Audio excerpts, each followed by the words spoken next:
Saya merasa memang ini kriminalisasi.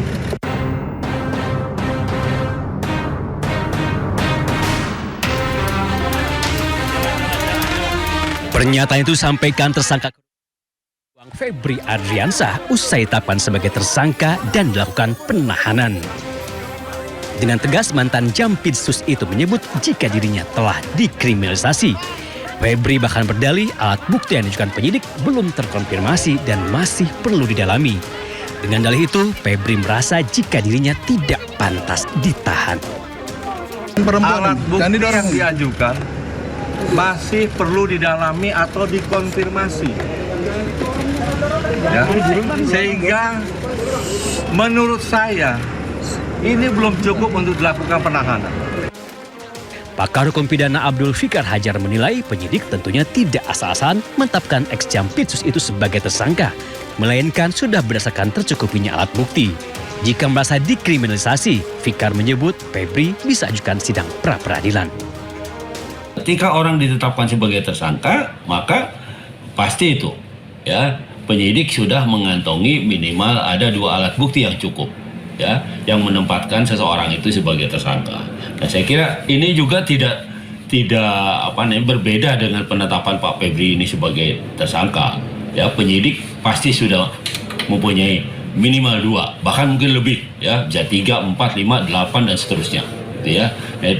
Nah, karena itu tidak mengherankan, ya, kalau kemudian siapapun yang ditempatkan sebagai tersangka kemudian sekarang pasti itu sudah didasarkan pada alat bukti yang cukup.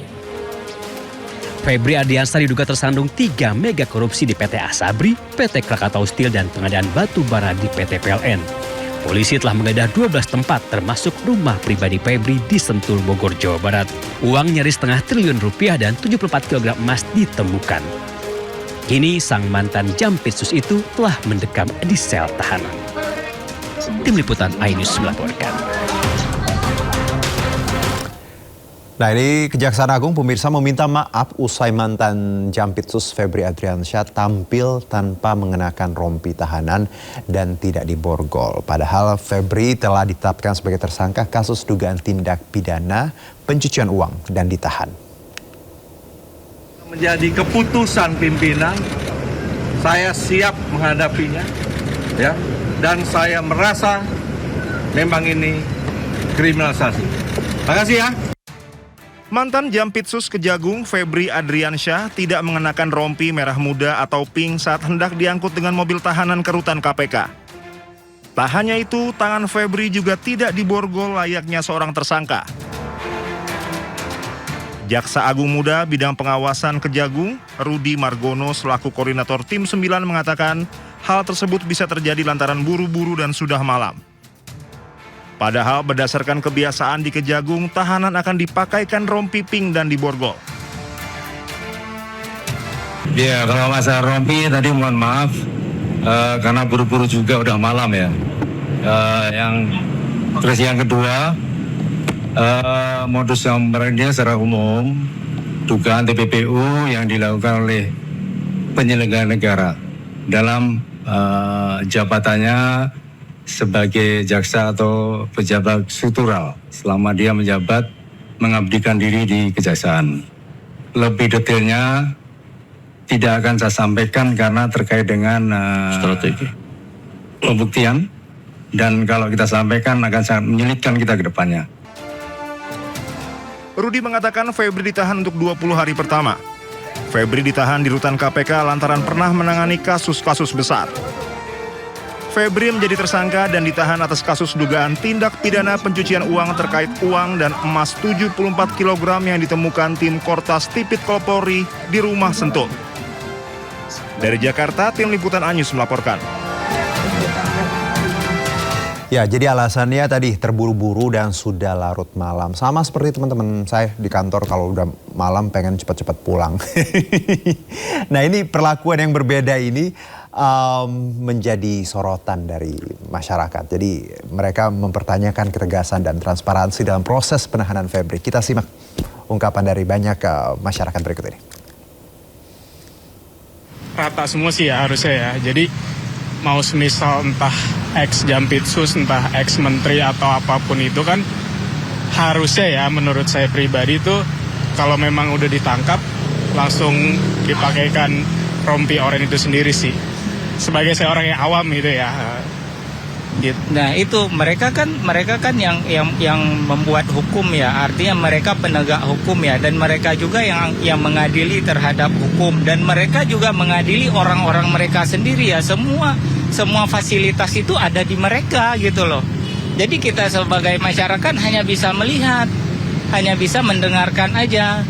Nah kecuali memang negara kita udah berkomitmen ya untuk benar-benar merapikan hukum. Nah, mungkin dengan ada hukuman seberat-beratnya bagi mereka yang melanggar hukum seperti tindak pidana korupsi dan sebagainya. Iya, udah ketebak.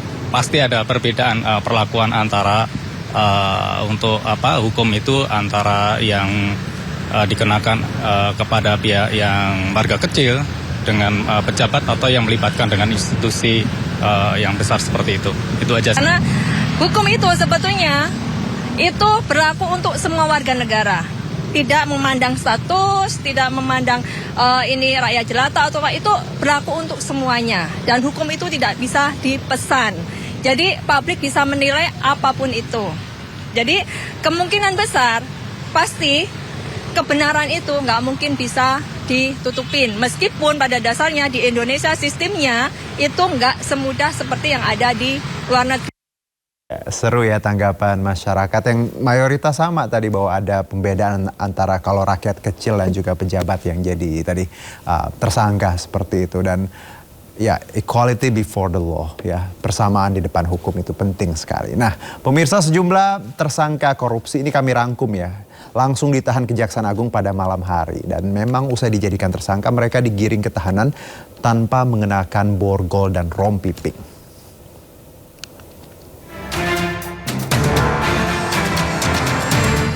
Mantan Jampitsus Kejagung Febri Adriansyah tidak mengenakan borgol dan rompi merah muda saat hendak diangkut dengan mobil tahanan ke rutan KPK.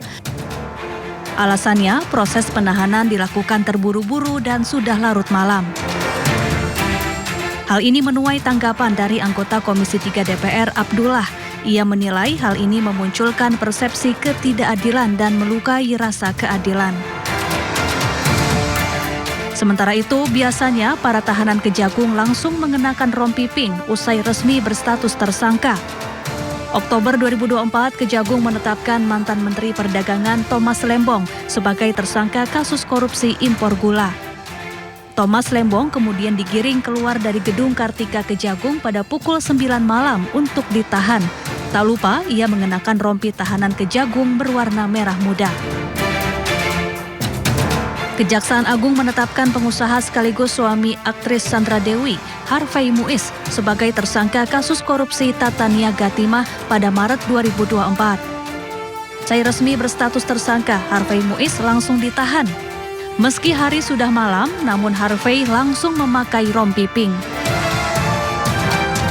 Februari 2025, Kejaksaan Agung menetapkan 7 orang sebagai tersangka dalam dugaan tindak pidana korupsi tata kelola minyak mentah dan produk kilang dalam PT Pertamina Persero.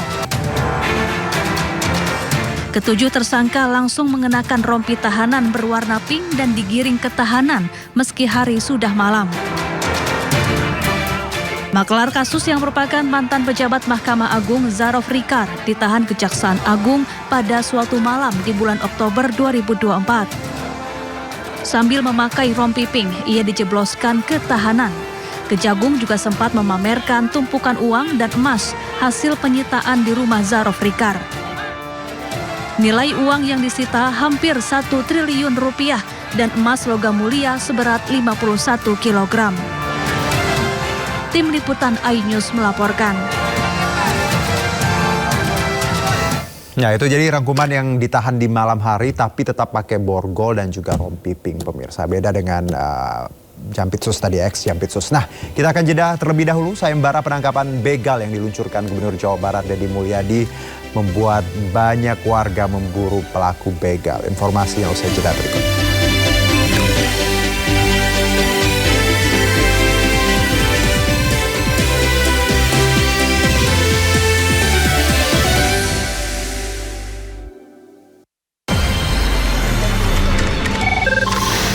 sumber dari berbagai sumber berita aktual.